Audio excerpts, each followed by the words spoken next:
Hello, I'm Brian Beaulieu, Chief Economist of ITR Economics, and thank you for joining us for this January 17th edition of FedWatch. It's interesting times going on out there. The CPI data came out this week, and I looked it over, and I thought, Fed's not going to like this. The overall CPI rate went up. It's gone up each of the last 3 months. It's now at 2.9%. I mean, that's on a 112 rate of change basis. It's going in the wrong direction. Energy was down, or else it would have been even higher. Food is up also, and that's kind of key in terms of from our perspective, watching disposable personal income and discretionary income on top of that. And that's up to 2.5%. Something that, the consumer is not going to be in a great place. Fuel oil, though, was down, so that's good. But the old bugaboos of shelter, which is up 4.6%, automotive repair, which is up 6.2%, and insurance, which is still up there at 11.3%, those are all conditions that aren't great for the consumer. So maybe that's where the Federal Reserve is leaning. But the overall core inflation rate, and they cite that there was some favorable movement in core inflation. It's still high by virtue of their standards. They want 2.5%, and it moved down to 3.2%, which tied the lowest rate we've seen in 2024.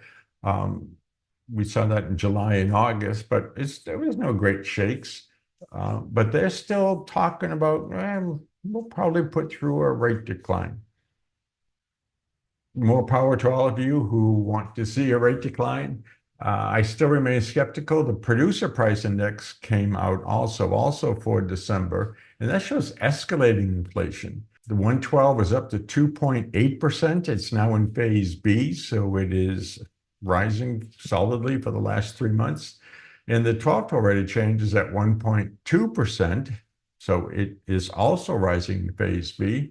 And the slope of that acceleration that we're seeing in the rates of change is normal. So this isn't like it's some weird movement going on. Remember, the PPI is the precursor to where the CPI is going to be going. This is just X's and O's of understanding inflation. And that's what makes the Fed comments to me a little bit more baffling. Retail sales were actually good in December. We saw a slightly better than,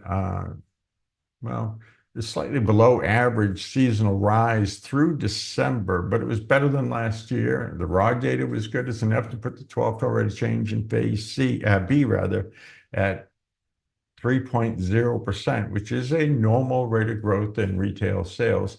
So they're not going to be able to look at faltering retail sales activity.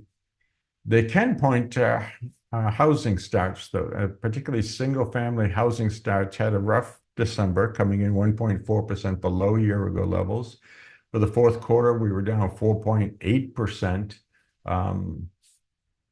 So that's still in a weakened position. The data trend for single-family housing starts is in recession now, 3 consecutive months of decline. That doesn't look good. So they could go there if they want to, but you're getting the understanding, right? There's a lot of mixed results. There was no big change in the industrial production trend.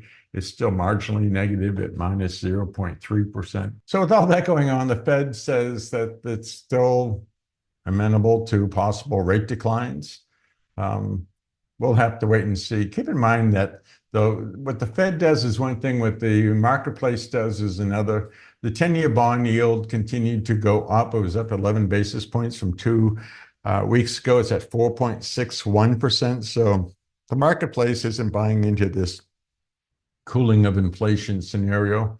And the 30-year mortgage rate went to 7.11%. We're back above 7%, which is a noticeable change. So the Fed can do whatever it wants. The marketplace is saying businesses and consumers in general aren't going to be seeing much in the way of interest rate relief.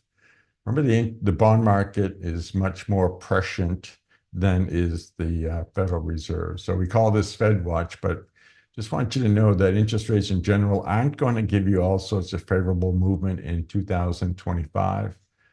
As my colleagues at ITR have been saying, it's time to lock and load at fixed rates that you can pay off in 5 to 7 years before we hit into the 2030s. And that's something that we've been stressing with our financial resiliency programs when we talk to people about their businesses and personal finances. We'll pick this thread back up next week on January 24th. Until then, hope you have a great weekend and a great week, and plan for rise. Thank you.